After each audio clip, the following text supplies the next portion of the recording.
Don Miguel and his wife were the happy parents of 11 children. Miguel Jr. was the third born. 4 died in infancy. The 2 eldest, Maria de la Concepcion and Maria de la Luz, became sisters of the Good Shepherd.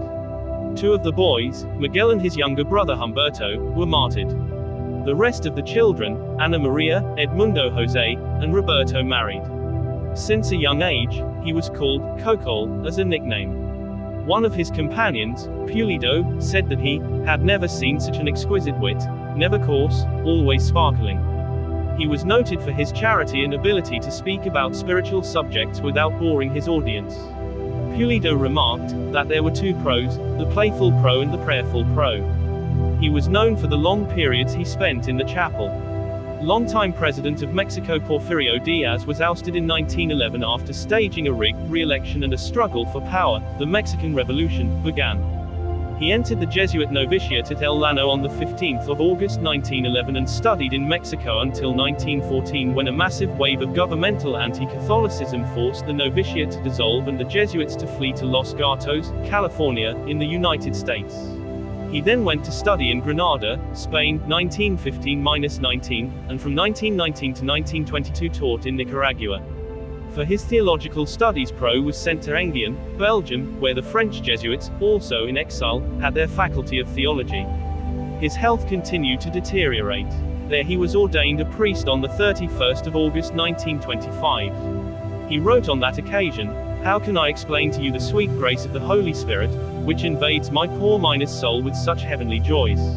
I could not hold back the tears on the day of my ordination, above all at the moment when I pronounced, together with the bishop, the words of the consecration." After the ceremony, the new priests gave their first blessing to their parents. "I went to my room, laid out all the photographs of my family on the table and then blessed them from the bottom of my heart." His first assignment as a priest was to work with the miners of Charleroi, Belgium. Despite the socialist, communist and anarchist tendencies of the workers, he was able to win them over and preach the gospel to them. 3 months after ordination, he was forced to undergo several operations for ulcers.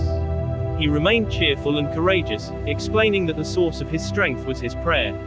In summer 1926, his studies in Europe completed, Pro returned to Mexico. On the way he visited Lourdes, where he celebrated Mass and visited the grotto of Our Lady of Lourdes.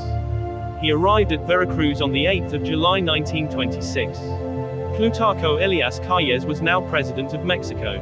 Unlike his predecessors, Calles vigorously enforced the anti-Catholic provisions of the 1917 Constitution, implementing the so-called Calles Law, which provided specific penalties for priests who criticized the government, 5 years imprisonment, or wore clerical garb in certain situations outside their churches, 500 pesos. This law went into effect on the 31st of July 1926.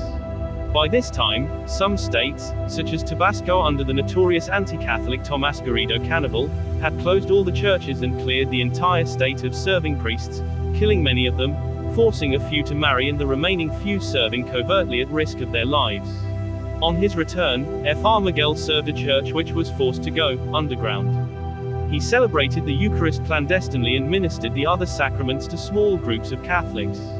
Details of Pro's ministry in the underground church come from his many letters, signed with the nickname Cocol. In October 1926, a warrant for his arrest was issued. He was arrested and released from prison the next day but kept under surveillance. A failed attempt to assassinate Álvaro Obregón, which only wounded him, in November 1927, provided the state with a pretext for arresting Pro again, this time with his brothers Humberto and Roberto. A young engineer who confessed his part in the assassination testified that the Pro brothers were not involved. Miguel and his brothers were taken to the detective inspector's office in Mexico City. President Calles gave orders to have Pro executed for the assassination attempt.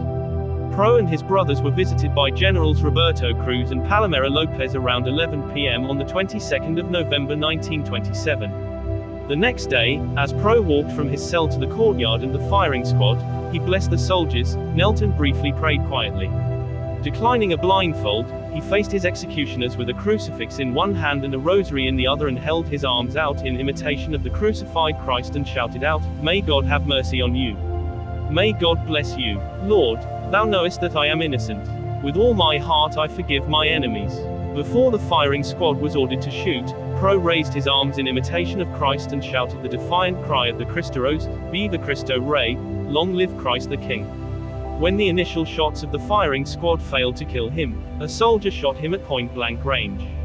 Calles had the execution meticulously photographed, and the newspapers throughout the country carried photos on the front page the following day. Presumably, Calles thought that the sight of the pictures would frighten the Cristero rebels who were fighting against his troops, particularly in the state of Jalisco. However, they had the opposite effect. Calles is reported to have looked down upon a throng of 40,000 who lined Pro's funeral procession.